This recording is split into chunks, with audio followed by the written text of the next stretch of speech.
Bienvenue. Aujourd'hui, on part en voyage au cœur d'un des matériaux les plus importants de l'humanité.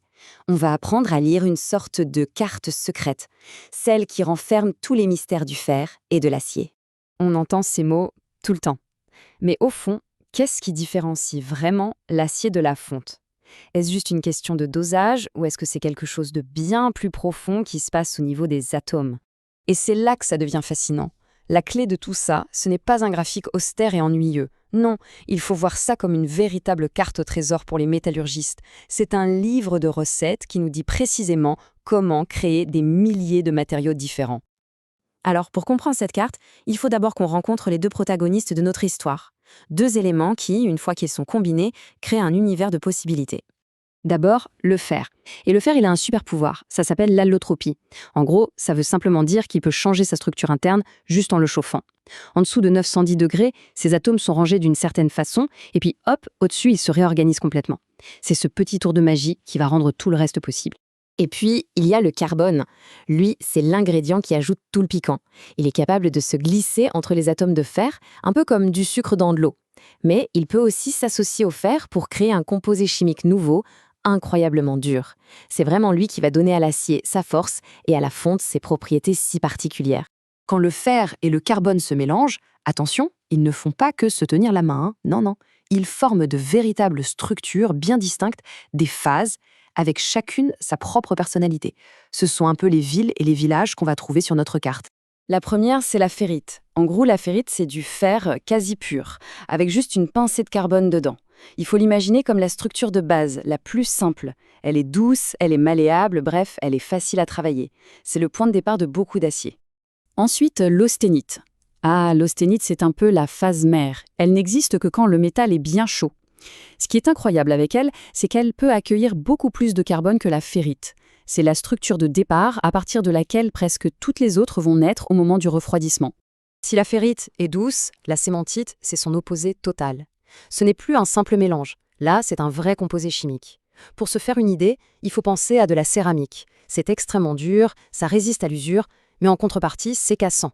C'est elle, la source de la dureté. Et enfin, la perlite. Alors ça, c'est un vrai chef-d'œuvre de la nature. Imaginez un empilement de couches ultra fines, alternant la ferrite, toute tendre, et la cémentite, super dure. C'est un peu comme du contreplaqué, mais à l'échelle microscopique. Et c'est cette structure en millefeuille qui donne à l'acier son équilibre fantastique entre la force et la solidité. Bon, maintenant qu'on connaît les acteurs principaux et les différentes structures, il est temps de se lancer et d'explorer la carte elle-même. Et pas de panique, c'est bien plus simple que ça en a l'air. En fait, c'est un guide. L'axe qui monte, c'est la température. L'axe horizontal, c'est la quantité de carbone qu'on a ajouté. On choisit une température, une teneur en carbone, on met le doigt sur le point correspondant et la carte nous dit exactement quelle structure on a à l'échelle microscopique. C'est aussi simple que ça. Et là, on arrive au point crucial. La grande ligne de partage, la grande frontière, elle se situe à 2% de carbone. C'est simple. En dessous de 2%, on est dans le monde des aciers. Au-dessus, on bascule dans le royaume des fontes. Et voilà, c'est la réponse fondamentale à notre question du tout début. Maintenant, intéressons-nous au point chaud de notre carte. Ce sont des zones bien précises où des transformations spectaculaires se produisent. Des moments où le matériau change complètement de visage. Alors là, attention, un chiffre à retenir, 723 degrés Celsius. C'est le nombre magique dans le monde de l'acier. C'est la température exacte où, en refroidissant, l'austénite solide se transforme intégralement en autre chose. Racontons l'histoire. Imaginez un acier avec pile 0,8% de carbone. On le chauffe très fort. Il devient 100% austénite. Puis on le laisse refroidir tout doucement. Dès qu'il atteint la ligne des 723 degrés, c'est là que tout se joue. L'austénite se décompose entièrement pour former cette fameuse structure en millefeuille qu'on a vue, la perlite. Un autre chiffre clé, 1147 degrés. Ça, c'est la température la plus basse à laquelle on peut trouver un alliage fer-carbone à l'état liquide. Ce point est super important, surtout pour le monde des fontes, car il explique pourquoi elles sont si faciles à couler et à mouler. Ok, là, on voit des mots qui peuvent faire un peu peur. Hypoétectoïde, hyperétectique. En réalité, c'est juste du jargon d'ingénieurs. C'est simplement leur façon à eux de dire très vite si on se trouve à gauche ou à droite d'un de ces points de transformation clés sur la carte. C'est un raccourci qui leur dit tout de suite à quel type de matériaux ils ont affaire. Bon, tout ça c'est bien joli sur le papier, mais concrètement, comment est-ce que cette carte nous aide à construire le monde qui nous entoure? Eh bien voilà le véritable pouvoir de cette carte. Ce n'est pas juste une photo, un constat, c'est un outil de prédiction. Une sorte de boule de cristal qui donne le pouvoir de savoir à l'avance, avec une précision incroyable, comment un matériau va se comporter. Alors, pourquoi est-ce que tout ça est si important?